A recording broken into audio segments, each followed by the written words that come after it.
For the first time in the flesh, WRAL Triangle and Two. I'm Mark Bergin. He's Luis Fernandez. Hey, everybody. Luis, we have a loaded week Yeah, in the sports department. indeed. And we're going to start with Panthers training camp starting this week. Bryce Young and the rookies are already there. Veterans report later this week. Yep.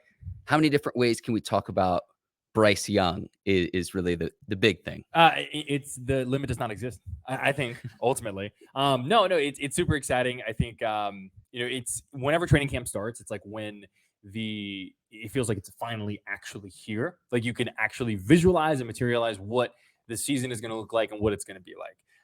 And so for the Panthers, that means Bryce Young and what comes with Bryce Young. And I think for the Panthers, they're hoping it's a lot of success. And I just want to make sure your acoustics are right, Luis. If you flip it around, speaking into the blue portion of the microphone. There you go. There you go. How many different ways we can talk about Bryce Young? Now, the battle with Andy Dalton, you're somewhat of an Andy Dalton truther, Luis. I'm going to put that into existence. But really, to me, it's the development, how many reps he gets. For the first preseason game, we got 3 of them. If he's out there as the starter, but ultimately it's going to be week 1 against Atlanta. Who's out there on September the 10th, whether it's Young, whether it's Andy Dalton, who's entering his 13th season as a pro. It won't be Andy Dalton. I think we can just say that right now. They've talked about him wanting to be QB1 and him being QB1 and all that stuff. So I think it's going to the only way it's not Bryce Young is if something goes incredibly wrong in the preseason. So I think it's going to be Andy.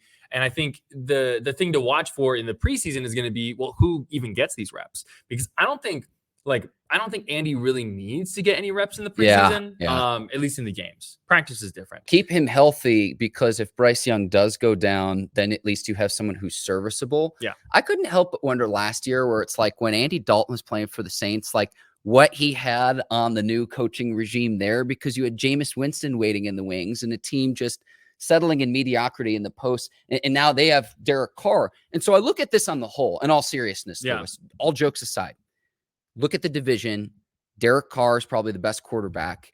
Kyle Trask and Baker Mayfield don't strike fear in me at all from the Buccaneers standpoint. And the Falcons with Desmond Ridder and Taylor Heineke as well. I think from the jump, Bryce Young can be the second best quarterback in the division from week 1, from the start.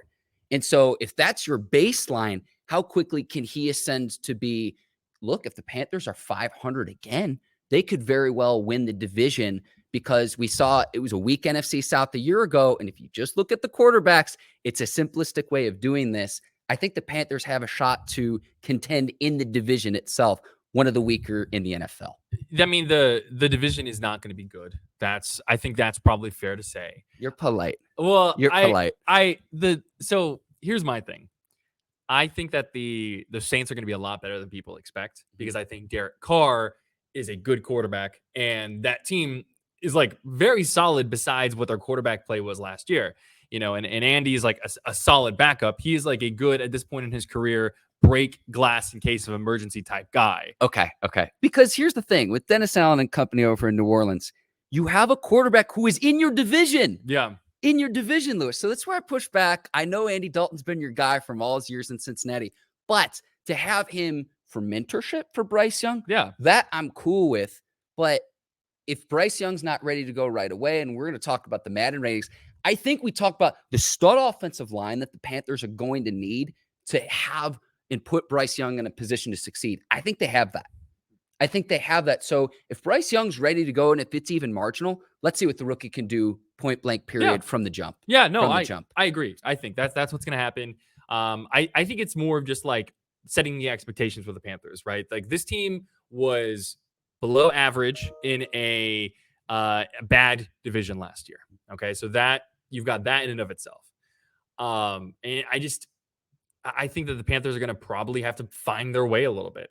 I don't think that from the Panthers perspective, I don't go into the season with the notion that, okay, make the playoffs. That's what's cast to happen. It's almost like wins and losses are out of the picture because it is a developmental year. You want to see what happens. So if you get the wins that go with the team getting better, that's gravy. But the team has to actually get better. And sometimes that doesn't always translate to wins. Okay. This is a good segue. It's a good segue because top storylines for the Panthers with training camp. Bryce Young is going to be the clear-cut number 1. Number 2, with the new regime, Frank Reich. What kind of leadership does he establish as the head coach of the Panthers? And here's what I mean by this, and here's what to watch early on in the season. The sideline tells the story all the time of, is the team bought in? Most first-year head coaches in the NFL aren't very good, aren't very good. But I look at, okay, in previous years in recent NFL history, what Brian Daboll did to the Giants a year ago. And just the attitude, you know it when you see it. So watch the reaction on the sidelines. Daboll's a recent example. Matt LaFleur, when he took over in Green Bay for Mike McCarthy several years ago, was another example of someone who had success in year one. Again, those guys, though, are the exception, not the norm when it comes to first-year head coaches having success.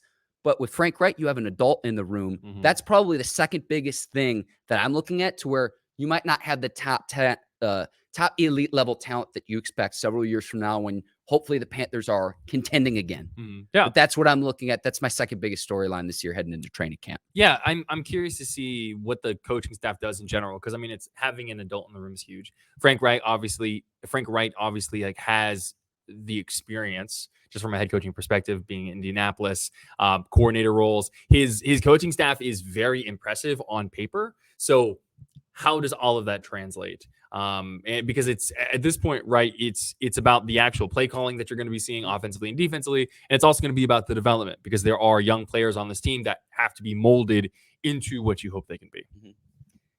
Number 3, who pairs opposite Brian Burns? So listen, if you're Scott Fitter, if you are David Tepper, hello, nice to see you here on WRAL Triangle 2. Lock Brian Burns up long term, but who pairs opposite him? Because if Burns is going to attract the attention of an opposing offense, if you have to double team him, if you have to chip him, if you have to keep a running back on your hip in a shotgun formation from an opposing offense, you're going to have to slow him down. And the Panthers, by all reports last season, turned down not 1, but 2 first-round picks for Burns, by all reports. So if you're going to keep him around in Carolina, keep him happy, lock him up now too, because the salary cap is only going to continue to skyrocket. Well, I don't think that's I don't think the issue with exactly what you detailed there, right? The fact that they had so many opportunities to trade him last year and they didn't. It's not a matter of if, it's a matter of when for Brian Burns. But also part of that is that gives the Panthers a little bit less negotiating, backing, if you will, because Brian Burns knows that they want to keep him. So I think it's going to get done. It's just going to take some time. And that defense in general is going to be in a bit of a transitional phase, just because of it's a new scheme that they're going to have to not only learn how to execute well, but also adjust their personnel to match what they're trying to do. But I mean, you know what you're going to get out of Brian Burns, and I'm excited to see what he can do. Just this year in general. 2 other things. We'll go skill position players. I'm going to go offense first. Who other than Miles Sanders steps up as a playmaker on this offense? You get Hayden Hurst in the offseason. I know Adam Thielen has been a reliable target. Thielen's production's not quite at what a number 1 has been traditionally. Still been a very productive receiver in the league. But that the receiver 2 and 3, you bring in Jonathan Mingo from the draft, DJ Chark, Terrace Marshall. Who steps up as a playmaker on offense? That's one thing. We'll go to defense in here in just a second. But any thoughts you have about the receiver and the skill position players on offense, Lewis? So I've seen a lot of lists kind of circulating in NFL circles talking about let's look at the best offensive line groups, the best running back rooms, the best receiver cores. And the Panthers are consistently in the bottom 6 of receiver cores. They're consistently ranked as very bad. So with that in mind, I think there's going to be plenty of opportunity. Because you don't really have a bona fide number 1 guy. Because when you go through the list, right, you have to, can Adam Thielen maintain what he's been in the past? He's getting older. He's had some health issues, things like that. He's not lining up opposite Justin Jefferson anymore. DJ Chark, who, if DJ Chark can return to what he was when he was a Pro Bowler, that's great. But he's been dealing with those ankle injuries. It sounds like he's getting healthier in terms of his ankle. Jonathan Mingo, I think, is someone who has to, early on in his career, is probably going to have to be schemed into the offense a little bit more, let him continue to learn and grow. Terrace Marshall Jr., I thought had some really good moments last year, but even though it's a number 3 type guy on a bad team. I don't know. I do know that they're going to need someone to step up, because if you want Bryce Young to have success as a rookie, he has to have consistent targets. He has to know where people are going to be, and he has to be able to get guys who are going to be open. It doesn't matter if your offensive line is good if your receivers are never getting open. We'll go to the offensive line in a second because we are going to talk about the Madden ratings. But then defensively, can Jaycee Horn stay healthy? When he's been on the field, he's been a productive player. But when you're trying to slow down high-flying receivers in the league and look across the division, I think of a guy like Mike Evans in Tampa Bay that you're going to have to try to stop. When you're trying to slow down high-flying offenses, you need a stud corner to take them out. Can Jaycee Horn stay healthy? That's another thing to where it's like, let's get between now and week 1 with him healthy on the field, because when he's been out there, he's been very, very good player. He hasn't been healthy, though. That's really the big thing. Yes. Do you want to go to the Madden ratings? Sure. Let's touch on them. So we'll go back to Bryce Young, 74 overall. He's ranked higher than both Brock Purdy and Kenny Pickett, two decent quarterbacks in the league. Now, I look at, the other rookies rated just ahead of C.J. Stroud at 73 overall, rated ahead of Anthony Richardson with the Colts, and also Hendon Hooker, Will Levis as well, rated ahead of all of those.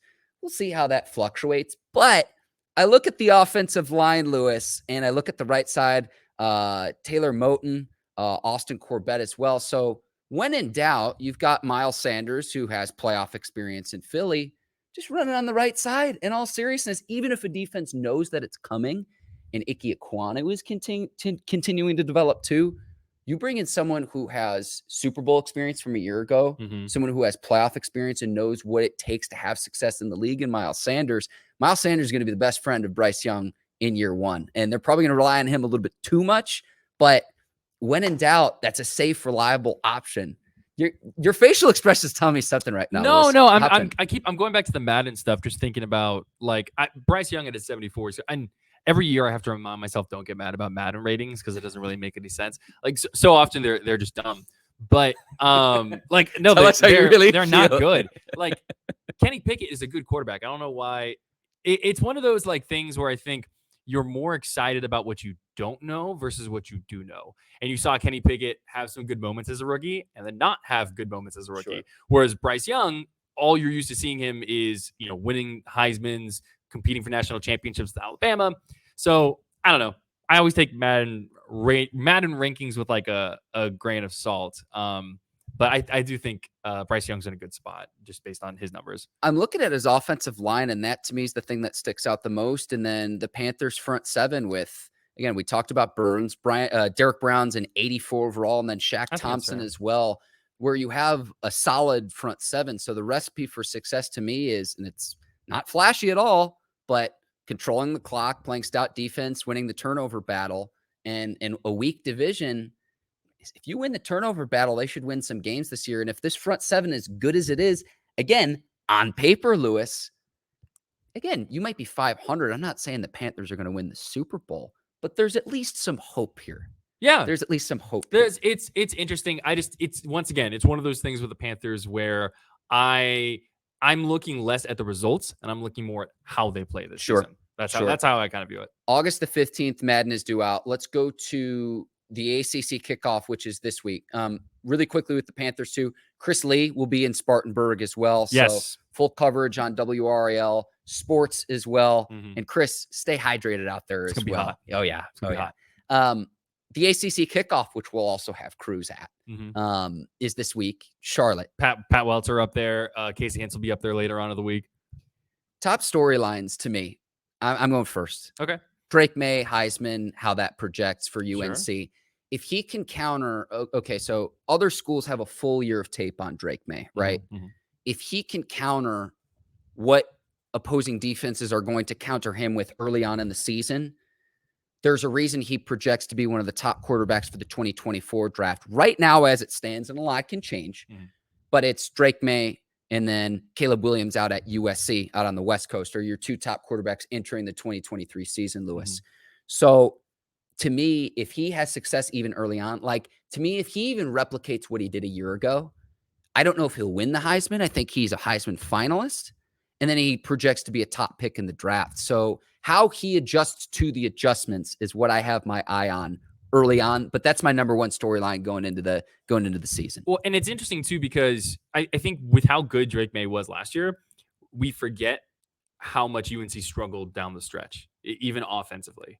And so the question is that going to help or hurt Drake Maye? I think it's going to help in a lot of ways, because on tape, you see where you are struggling, you see where you can do better. And I think you can adjust to that. And then how will teams respond, all that stuff. With the new offensive coordinator coming in for the Tar Heels, there's going to be a lot to work on. What's going to be tough, I think, for Maye is that being a Heisman being in Heisman contention as a UNC quarterback, I think is just difficult, because that's just like that's how Heisman's work. It always seems like the quarterbacks who are on the teams that are competing for spots in the college football playoff are the ones who are going to be Heisman finalists and contending. And so what you're looking at there is Drake Maye was essentially a Heisman finalist for the middle chunk of the season, right? Mm-hmm. Let's say the middle, almost middle half of the season. Do that again. At UNC, I think that's difficult. I think it's going to be difficult for a lot of ACC schools. With a new offensive coordinator, also without Josh Downs, who's in the NFL, Antoine Green, who, don't sleep on him either, because he was getting almost 2 first downs for every reception he had last year for the Tar Heels, yep. Lewis. A lot of moving pieces with UNC. So how do they adjust?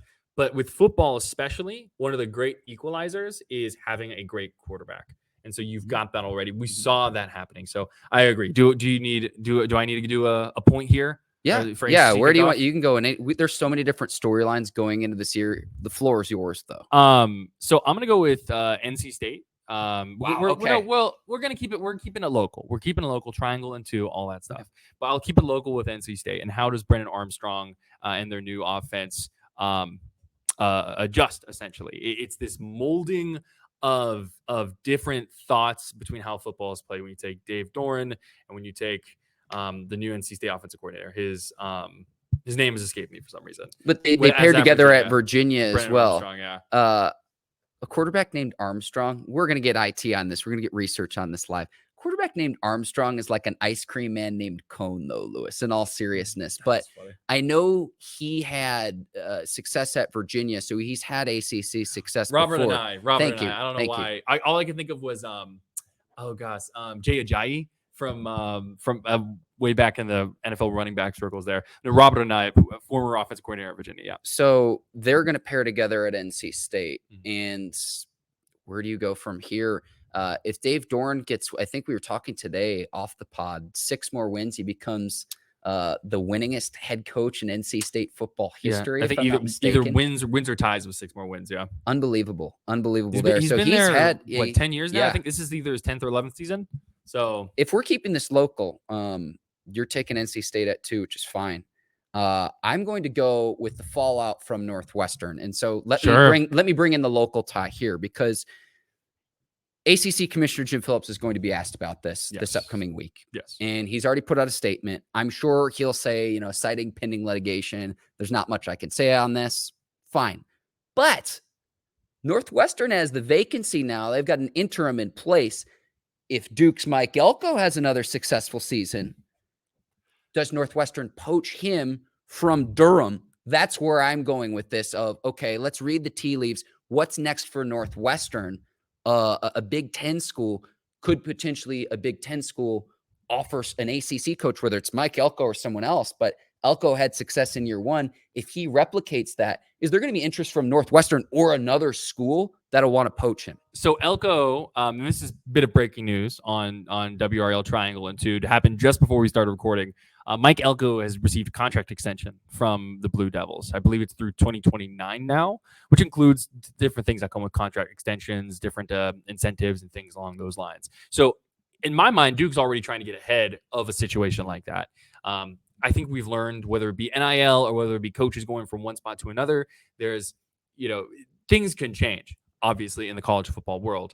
But to me, that's Duke getting ahead of it because Elko has proven, like, I mean, it's only been one season, but what he did for the Blue Devils in that first year is very impressive. So if he does it again, he's definitely going to be getting looks from different places. And here's what you need to do if you're looking at this contract extension. Something we'll probably try to answer here in the coming days with the specifics of the contract is, what's his buyout then? Sure. What does his buyout become to prevent another school from poaching him?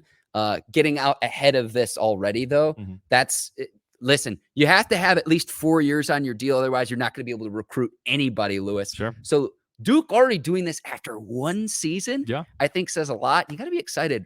Riley Leonard and company over in Durham, like Leonard's very good. I'm not going to go as far to say this, but what's to say come season's end, Duke has a more successful season than North Carolina in football? I'm not going to go that far. I'm going to put it out in the universe. I think so. Looking at Duke's schedule, what I think ultimately it is I think Duke will be a much better football team this year than they were last year, but I don't think that's necessarily going to translate to more wins because their schedule is more difficult than it was last year. They open up the season with Clemson, even though it is, at home. That is nice in Durham. That's where I'm at with Duke football. I think they're going to be better. How many does that translate to more wins? That's my question. But what Elko's done, I think at Duke just in 1 year is very impressive. Riley Leonard's great. They have a lot of potential for sure. This is coming from a UNC grad, ladies and gentlemen. So just want to point that out there. I would listen. Unbiased capital J journalist. Exactly. Two other things I want to get to really quickly. Sure. Can Clemson get back on top? Cade Klubnik, new era there. DJ Ugalele is gone. So it's Klubnik's roster now. He'll be one of the many quarterbacks at the ACC kickoff this week. So inevitably there's that because it's like, look, whether we like it or not, Clemson's been the representative in the ACC when it comes to the college football playoff and actually contending for national titles. They've been the representative for this conference for traditionally in years past. So that's one of the ones that I have as well. I know Florida State is still trying to figure themselves out after the transitional period they've been in for a while now. But I do think it's going to kind of come down to Clemson and Florida State. Florida State's very good this year. Clemson is Clemson. They're going to be great. What I'm really intrigued, and maybe this will be another point to build onto this, is what happens with the ACC in the postseason now that there are no divisions. The removing of the Coastal and the Atlantic, it's going to be very fascinating. So with that in mind, if you're listening and you're not aware of this, you're going to have just essentially it broken down based on winning percentage. There are some permanent teams that everyone plays each year, 3 teams that rotate essentially. So, for example, UNC's 3 are NC State, Duke, and Virginia, right? So you have those constant teams that you're playing every year, and then you rotate. So a lot of it is going to come down to how lucky you get with the schedule. Are you going to be playing a team like Clemson every year? Are you going to play a team like Florida State when maybe they're having a down year? So how that all comes together, and I'm sure it's there. I hope just kind of for the coastal chaos nature of it, I hope that there is some tiebreaker shenanigans at the end of the year. But it's that I think is going to be where all that kind of comes into play too. I love how you're manifesting this now on July the 24th, Lewis. You gotta do something this time of the year. Last thing as well is the future of the ACC and how do you stack up with the Joneses? How do you stack up with changing conferences in terms of what is happening with the SEC? What has happened with the Big Ten? The future of that. I try to read the tea leaves as best I can to correctly predict. But to me, at the end of the day, it's a dollars and cents thing. So how do you stack up against the other elite level conferences in college football? And honestly, Lewis, we could talk about this till sundown. Yeah, absolutely. There's only so much you can do with the grant of rights the way it is for the ACC. You can't. If there was a way to get out of that grant of rights with the ACC and ESPN, teams would have done it already. They can't. It's very hard to, and so they've got it for quite a lot more years now. And so it's about finding ways to earn more money, earn more revenue for your individual program, for the conference as a whole. Maybe that's things like just like sponsorship deals. Maybe that means additional advertising. Things like I look at UNC hosting Wrexham and Chelsea this past week. Prime example of some of the smaller things you can do. So really, I think it's going to be that future of the ACC is going to be a lot more about what you're doing in the moment that they are currently in. And then it's so hard to predict what college football is going to look like, even in 5-10 years. Does Congress ever act on NIL stuff? What is expansion? How does that look? My initial thoughts would be that expansion is going to help ACC teams get into the college football playoff more, because I think the ACC just currently is one of those leagues that can only send one max. Yeah. But at least you're in that conversation, whereas you're not in the Power Five, you're in Group of Five, and it's a lot more difficult of a road even to get there. The Big Ten and the SEC they're the difference between the haves and the have-nots, with the Big Ten and the SEC being the haves, the Joneses that you're trying to keep up with. It's only going to continue to grow. And so you have to do what you can to try and continue to cut at that and to put out good products. Obviously, football is massive for what they want to do. There are also other Olympic sports out there and things like that like conferences like the ACC have a lot of success in. So it's going to be interesting to see how it all comes together. But for now, I feel like the conference realignment kind of question for the ACC is going to die down for a little bit until more starts to actually happen. We've got a lot with WRAL sports coverage. So Women's World Cup, Team USA, Wednesday against the Netherlands. Again, Panthers training camp, ACC kickoff. Just today, we find out UNC and Kansas are going to do a home and home in a few years. Yeah, wild. 24 and 25. Yes. And college game day in Charlotte, the Queen City, North Carolina, South Carolina, September 2nd. Yeah. We're just a few weeks away from football, Louis. Yeah. I'm very excited. We've gotten through the barren days of summer, the dog days of summer, if you will, and now almost. We're so close, and it's almost August, and we're finally at a point now where, sports are almost back, man. Football sports have been here. There are plenty of sports, WNBA, Women's World Cup, all of that stuff going on right now. But we are almost back into the fall, football, all of that. He's Luis Fernandez. I'm Mark Bergin. Thanks for watching another edition of WRAL Triangle and Two. Keep it here, too, because, again, WRALSportsFan.com, WRAL Sports, a lot coming up. Again, thanks for watching. Happy Monday. Enjoy the rest of your week. Started training camp. Football's almost here. We'll see you next time. Till then, take care. So long, everybody.